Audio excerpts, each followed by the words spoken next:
बाबर डोगर साहब, ये रात को खबरें आती हैं कि जनाब अलग ग्रुप बन गया है, बाकायदा असम्बली में, कौमी असम्बली और पंजाब असम्बली में पार्लिमानी लीडर अब इसके होंगे, इसका बाकायदा नाम होगा हम ख्याल ग्रुप, जहांगीर तरीन हम ख्याल ग्रुप, और सुबह जो है बिल्कुल ही और मामला हो जाता है। ये रात में क्या हो गया?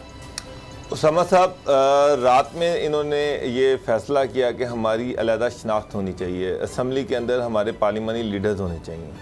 अब नेशनल असम्बली में जो पार्लिमानी लीडर हैं इमरान खान है, और अगर राजा रियाद को उन्होंने रात को नॉमिनेट किया जी आप नेशनल असम्बली में पार्लिमानी लीडर होंगे, इसका मतलब ये है कि राजा रियाद इमरान खान के सामने खड़े होंगे कि एक बागी ग्रुप जो इमरान खान के सामने खड़ा हो जाएगा, पार्टी हेड के सामने खड़ा हो जाएगा। बाद में इन्होंने सोचा कि ये तो मसला ख़राब हो जाएगा कि अगर इमरान खान के सामने राजा रियाद को हमने पार्लिमानी लीडर बना दिया तो कि जी हमारा एक ग्रुप है और उसका हेड जो है राजा रियाद है, वो हमारा पार्लिमानी ग्रुप है, तो वो कुछ मसला ख़राब हो जाएगा। तो इन्होंने कहा कि बजाय कि इमरान खान साहब को टारगेट करें, हम उस्मान बुज़दार को टारगेट करते हैं। अच्छा। और आज बाज़ाब्ता तौर पर जहांगीर तरीन ग्रुप के हम ख्याल लोगों ने पंजाब असम्बली में एक एप्लीकेशन दे दी है। उसमें उन्होंने कहा जी कि हमारी सीटें अलहदा कर दी जाएं पीटीआई से, हमारा एक अलहदा ग्रुप है जिसके हेड सईद अकबर नवानी है। सईद अकबर नवानी जो है उन्होंने प्रेलाई को आज वो एप्लीकेशन भिजवा दी है कि जी हमें अलहदा से सीटें हमारी इकट्ठी कर दी जाएं। तो समझा ये एक कदम आगे जा रहे हैं, आहिस्ता आहिस्ता हर आने वाले दिन में एक स्टेप वो आगे जा रहे हैं। तो ये आज मैं आपको एक चीज़ बताऊं, जब PMLQ 2008 में PMLQ में जो फॉरवर्ड ब्लॉक बना था जिसको अता मानिका लीड कर रहे थे, वो भी इसी तरह से बना था। वो क्योंकि वो अपोजिशन में थे, हुकूमत गिरने का कोई ख़तरा नहीं था, अपोजिशन ने क्या गिरना है। तो वो आहिस्ता आहिस्ता जिस तरह से अलहदा हुए, पहले मानिका ने ये कहा जी कि हम क्यू लीग के अंदर ही हैं, क्यू लीग का हिस्सा हैं, हम उससे अलहदा नहीं हुए, लेकिन हम चौधरी पीरलाई के साथ नहीं खड़े हुए। हम उनकी पॉलिसी से इख्तलाफ करते हैं, उनकी वो अपनी शिकस्त को माने कि उनकी वजह से PMLQ को शिकस्त हुई है और इसलिए हम उनको अपना पार्लिमानी लीडर नहीं मानते, लेकिन हम हैं क्यू लीग का हिस्सा। ठीक। फिर आहिस्ता आहिस्ता आहिस्ता एक स्टेप, दो स्टेप, तीन स्टेप, वो ग्रुप का साइज भी बढ़ता गया और अल्टीमेटली वो ग्रुप जाके नून लीग के साथ बैठ गया। अब भी यहाँ पर सिचुएशन डिफरेंट है। यहाँ पर अगर ये ग्रुप जो है ये अपोजिशन पर जाकर बैठ जाता है तो ये तो उस्मान बुज़दार की गवर्नमेंट गिर जाती है। रात जो मीटिंग हुई है उसमें 2 के नंबर पहले थे, थोड़े से कम थे क्योंकि कुछ लोग नहीं आए। उसकी वजह ये की गई कि वो हमारे साथ हैं, कुछ बीमार हैं, कुछ आउट ऑफ स्टेशन है, इसलिए नहीं आ सके। कल 19 के करीब लोग थे जिसमें से 15 MPs थे और कोई 4 MNS थे। अच्छा। अब 15 MNS अगर PTI के साइड पे हो जाते हैं तो PTI की गवर्नमेंट ही गिर जाती है। बिल्कुल। 10 काफली के बंदों पे वो खड़ी हुई है, काफली के वो काफली के भी बंदे इरेलेवेंट हो जाते हैं अगर वही साइड पे हो जाए। तो उसामा साहब सिचुएशन तो बड़ी ट्रिकी है। अगर ये आज अपोजिशन में बैठे हैं और जहांगीर ने बड़ा क्लियरली कह दिया कि पंजाब गवर्नमेंट की परफॉर्मेंस से हम खुश नहीं हैं। मेरी उनके बड़े MPs से बात हुई, इससे पहले भी 1-2 तो मिनिस्टर थे जिनसे मेरी बात हुई, तो उन्होंने उस वक्त, आज से कोई मुझे 1 महीना पहले उन्होंने मुझे ये बताया कि जनाब हमें डेवलपमेंट का तो फंड वैसे कोई नहीं दिया जा रहा, और ख़ास तौर पे जब से हम जहांगीर टीम के साथ खड़े हुए हैं तो उस वक्त भी उनके जी जो बंदा कोई हमने ट्रांसफ़र के लिए किया हुआ था उसको भी वहाँ से हटाया जा रहा है जी। तो अब ये जो पंजाब गवर्नमेंट ने ये चीज़ें शुरू कर दी हैं, और दूसरे इमरान खान भी बार बार कह रहे हैं कि मैं किसी माफिया को NRO नहीं दूंगा, शुगर माफिया को मैं NRO नहीं दूंगा। जब वो शुगर माफिया की बात करते हैं तो फिर उसमें जहांगीर तीन का ही नाम आता है और किसका आना है। तो जहांगीर तीन सब डिनाई कर रहे हैं और कह रहे हैं जी ये मीडिया रिपोर्ट्स हैं, ये सब गलत हैं, उनके साथ थे, हैं और रहेंगे, इमरान खान के साथ थे, हैं और रहेंगे। वो तो इस तरह की स्टेटमेंट साहब, ये मैं तामानी का भी यही कहा करते थे कि हम हैं काफ लीग में, हम जाएंगे कहीं नहीं, लेकिन ये कि हम चौधरी पीरलाई को अपना लीडर नहीं मानते, लेकिन अल्टीमेटली वो नून लीग में चले गए। आज उन्होंने एक अपनी अलहदा शनाख्त आइडेंटिटी बना ली है। अगर वो इमरान खान के साथ है तो फिर हम ख्याल ग्रुप का क्या मतलब है? इसका मतलब ये है कि ये हम ख्याल ग्रुप जो है ये इमरान खान के विजन और पॉलिसी से इख्तलाफ करता है, ये उनके साथ बैठना नहीं चाहता। इमरान खान की पीटे, वो कहते पीटे का हिस्सा है, तो फिर अलहदा बैठने का क्या तुक है? बेताशा ऐसे लोग होंगे जिनके इख्तलाफात होंगे, बेताशा लाइक माइंडेड ग्रुप भी होते हैं, हर पार्टी में होते हैं, उसमें बेताशा ग्रुपिंग्स होती हैं, लेकिन ये तो नहीं कि वो एक ग्रुप हट के 15-20 लोग जो हैं वो अलहदा हो जाएं, अलहदा बैठ जाएं, और वो भी ऐसे वक्त में कि वो गवर्नमेंट को गिरा सकते हों। तो एक चीज़ तो क्लियर है कि एक मैसेज उन्होंने इमरान खान को दे दी है कि वो एक स्टेप आगे चले गए हैं कि आज ये ग्रुप जो है पीटीआई के अंदर अलहदा बैठ रहा है और कल ये अपोजिशन में भी बैठेगा, और जिस दिन ये अपोजिशन में बैठ गया उस दिन उस्मान बुज़दार की गवर्नमेंट गिर जाएगी। और ये तो वफाकी हुकूमत भी जा सकती है फिर तो। अभी आप कह रहे हैं 4 लोग थे रात में, लेकिन 4 एमएनए थे, लेकिन टोटल 7-8 एमएनए हैं जो इस ग्रुप के साथ हैं। और वफाकी हुकूमत को भी थ्रेट है, लेकिन खास तौर पर पंजाब गवर्नमेंट को ये थ्रेट है। जब चाहे ये ग्रुप चाहे तो बजट पास ना होने दे, ये ग्रुप चाहे तो ये उस्मान बुज़दार को नीचे गिरा दे। आज शाह महमूद कुरैशी ये कह रहे थे कि जी एक चीज़ बता दें कि जो भी पार्टी पॉलिसी के खिलाफ जाएगा, बजट में वोट नहीं डालेगा या उस्मान बुज़दार के खिलाफ कोई अगर नो कॉन्फिडेंस आती तो उसका हिस्सा बनेगा जी, तो वो डिस्क्वालीफाई हो जाएगा। वो तो मेरी ये बात हुई है, मैंने बड़े लोगों से बात की कि मैं क्या तुम जो कर रहे हो कल पीटीआई तुमको टिकट ही नहीं देगी। हाँ जी। तो मुझे एक मिनिस्टर ने जवाब दिया जो बड़े एक्टिव हैं हम ख्याल ग्रुप के, उन्होंने कहा कि सरकार हमने तो पीटीआई के टिकट से वैसे ही नहीं लड़ना। अच्छा। वो मुझे उसने कहा जनाब पिछले 3 साल में 1 रुपए का डेवलपमेंट का बजट नहीं दिया, फंड नहीं हमें दिया, हल्के में हमने कोई काम नहीं करवाया, तो पीटीआई का टिकट लेके जाके हमने जूते खाने हैं वहां पर। इससे तो बेहतर है कि हम आवाम को अभी हमने बताना शुरू कर दिए कि जनाब ये हमें कुछ नहीं, इलेक्शन नहीं लड़े, इन्होंने हमारे साथ बड़ा बुरा किया। अच्छा, वो तो पहले नहीं लड़ना चाह रहे। शाह कुरैशी साहब फिर बोल रहे हो, कहते हैं जिसने करना है जो करना है वाज़ेह तौर पर करें। इमरान खान के साथ हैं तो इमरान खान के साथ फिर आप नजर आए, उसकी बातें माने। ये नहीं हो सकता, दोनों तरफ ना जाए। और फिर वुज़रा ने भी ये शुरू कर दिया सब ने कि जी मैं इमरान खान के साथ खड़ा हूँ, मैं इमरान खान के साथ खड़ा हूँ। तो इसकी ज़रूरत क्यों पेश आ रही है ये कहने की जी मैं इमरान खान के साथ खड़ा हूँ? तो जो ये नहीं इसके साथ आएगा, पार्टी के अंदर डिवीजन है। अभी जहांगीर 3 ग्रुप जो है उसकी तादाद आहिस्ता आहिस्ता बढ़ती जा रही है, जो टाइम गुजरता जा रहा है वो तादाद बढ़ती जा रही है।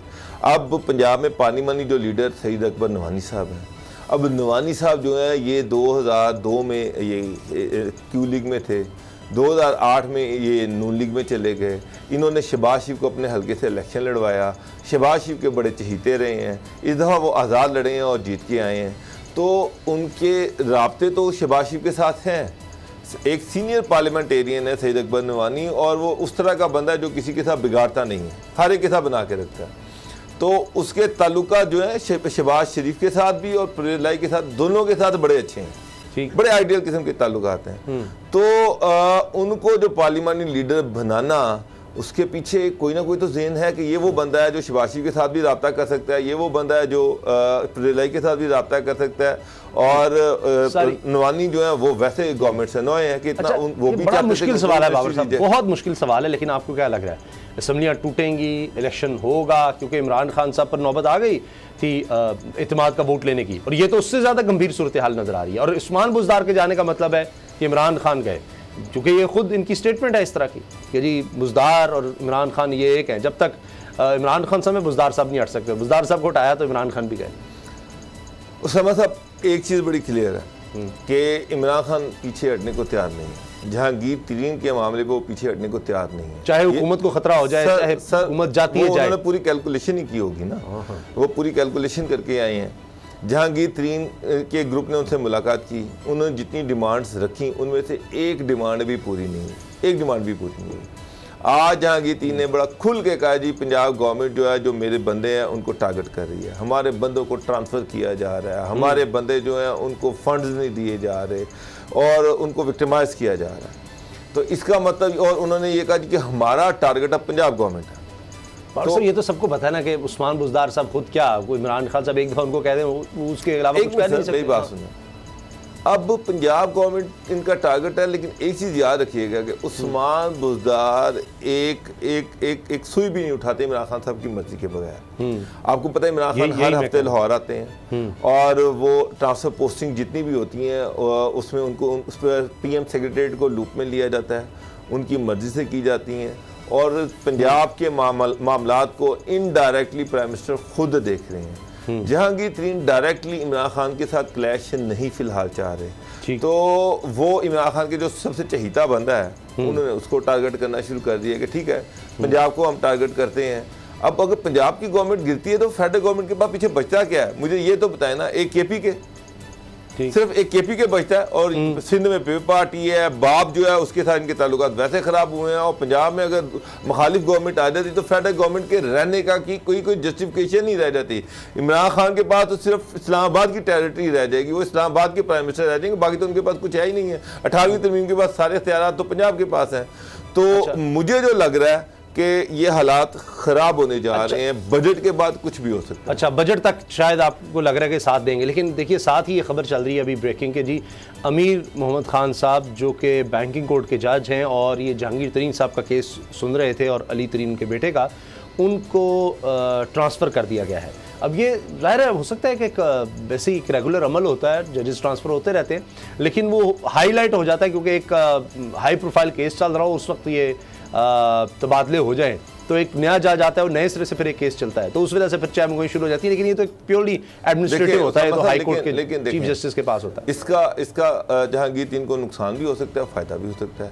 अब पिछले 1.5-2 महीने से ये केस इनके पास लगा हुआ है जहांगीर तीन का, खासी हद तक वो केस को समझ चुके हैं और वो उनको बेल में एक्सटेंशन 31 मई तक फिर तौसीम। अब अगर कोई जब दे जज साहब आएंगे तो नए सिरे से सारे केस को समझेंगे, उनके सामने सारी चीज़ें आएंगी, उसके बाद उनका एक अपना माइंडसेट है, वो अपने जहन से उसके मेरिट और डिमेरिट्स को देखेंगे, ये अपने जहन से देख रहे थे, तो चीज़ें मुख्तलिफ हो जाएंगी। इसका मतलब ये केस तो अब लटक गया, ये तो अब आगे तक जाएगा और आगे अब 31 मई तक इनकी बेल एक्सटेंशन है। अब नए जज साहब आएंगे, अब वो दोबारा देखेंगे, पता नहीं दोबारा बेल बनती है या नहीं बनती, मुझे नहीं पता इसका। अच्छा, सियासत चूंकि इम्कानात का खेल होता है, हमने देखा पीडीएम जिस तरह से बनी, अब उसके लिए दोबारा कोशिशें हो रही हैं करीब लाने की कि जी अच्छा माफ़ी ना नून लीग मांगे ना पीपल्स पार्टी मांगे, कुछ इस तरह से, तो ये मुमकिनात में होता है। आप देखिए जहांगीर तरीन साहब पहले कहाँ रहे, फिर जिस तरह से तरीके इंसाफ में आए, कुछ सोच भी नहीं सकता था आज जो हालात है कभी होंगे, कभी भी नहीं। यानी डिप्टी प्राइम मिनिस्टर तक इनको कहा जाता था, सबसे ताकतवर आदमी इमरान खान के बाद ये थे, यानी करीब तरीन आदमी इमरान खान के, यानी घरेलू अगर मिसाइल भी वो डिस्कस कर रहे हैं कोई, तो वो जहांगीर तरीन से। तो क्या ये नून लीग जिस तरह से अभी वेट एंड सी वो कह रहे हैं, राना सनाउल्लाह साहब कह चुके हैं, एहसन इकबाल साहब का भी बयान कि जी वो तो जहांगीर तरीन की जेब में है हुकूमत, राना सनाउल्लाह कहते हैं कि जी इनको गले लगाना है, नवाज शरीफ ने फैसला करना है।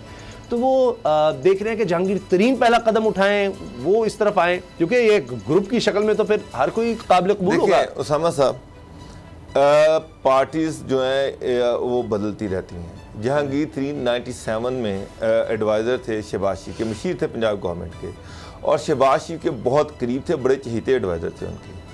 2002 में इन्होंने काफ लीग से इलेक्शन लड़ा, काफ लीग की टिकट पे MNA हुए, उसके बाद ये फेडरल मिनिस्टर बने, पहले पंजाब गवर्नमेंट में ये मशीर बने, फिर फेडरल मिनिस्टर बन के। अच्छा, फिर ये एक दौर में प्राइम मिनिस्टर के कैंडिडेट भी थे, ये भी हुमायूं अख्तर जो इनके कज़न है वो भी, ये दोनों प्राइम मिनिस्टर के कैंडिडेट थे।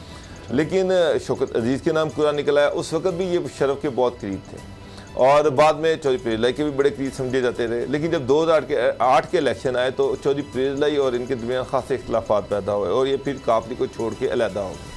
फिर ये दोबारा इंडिपेंडेंट इलेक्शन वहाँ से जीते।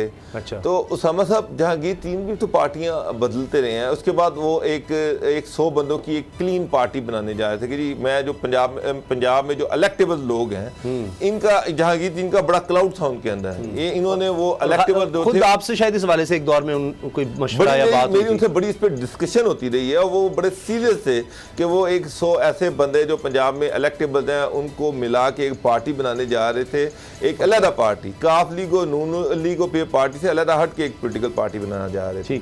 लेकिन फिर एकदम हालात ने टर्न लिया, वो PTI में चले गए और इमरान खान के बड़े करीब हो गए और उसके बाद PTI पे बड़ा उरूज आया तरीन साहब के आने के बाद। ये अगर मैं उनको माजी में देखूं, वो नून लीग में भी रहे हैं, वो काफ लीग में भी रहे हैं, वो मुशर्रफ के साथ भी रहे हैं, तो प्रेसिडेंट मुशर्रफ के बहुत करीब थे, तो और उनके एस्टेब्लिशमेंट से भी बड़े अच्छे ताल्लुकात हैं। अगर मैं इन सारी चीज़ों को देखूं तो कुछ भी हो सकता है सर, वो उनकी बड़ी अच्छी कंफर्टेबल लेवल है बाकी सारी पॉलिटिकल पार्टीज के साथ, तो चीज़ें आने वाले दिनों में मुझे बड़ी चेंज होती नज़र आ रही हैं। मुझे लग रहा है कि बड़ी तेज़ी से डेवलपमेंट्स होंगी, लेकिन ये बजट के बाद आप देखेंगे कि बड़ी तेज़ी से चीज़ें तब्दील होंगी। और इसमें इमरान खान साहब आपको हिलते नज़र आ रहे हैं, वो वही स्टांस जो उनका पहले रहा है कि जो मर्जी कर लो, मैं नहीं NRO दूंगा। आपको लगता है कि चाहे अगर हुकूमत चली, ऐसा पॉइंट आ जाता है जिस तरह हमने देखा कि उनको इत्मीनान का वोट देना पड़ा। उनको सर्टन नजर आ रहा है, साफ नजर आ रहा है कि जी ये तो हुकूमत गई, मैं फिर प्राइम मिनिस्टर नहीं रहता या दोबारा इलेक्शन करने पड़ेंगे, कुछ होगा। तो आपको क्या लगता है इमरान खान की अब तक स्ट्रेटजी देखते हुए? पंजाब गवर्नमेंट एक टेस्ट केस है।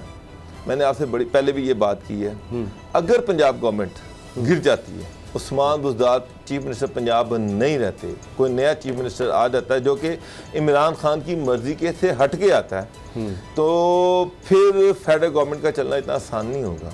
ये नहीं हो सकता कि दो बड़े सूबे, दो मेन सूबे जिसमें पंजाब और सिंध हैं, वो मुख्तलिफ दूसरी पार्टियों के पास हो और फेडरल गवर्नमेंट जो वहाँ चल जाए, ये मुझे मुमकिन नज़र नहीं आता।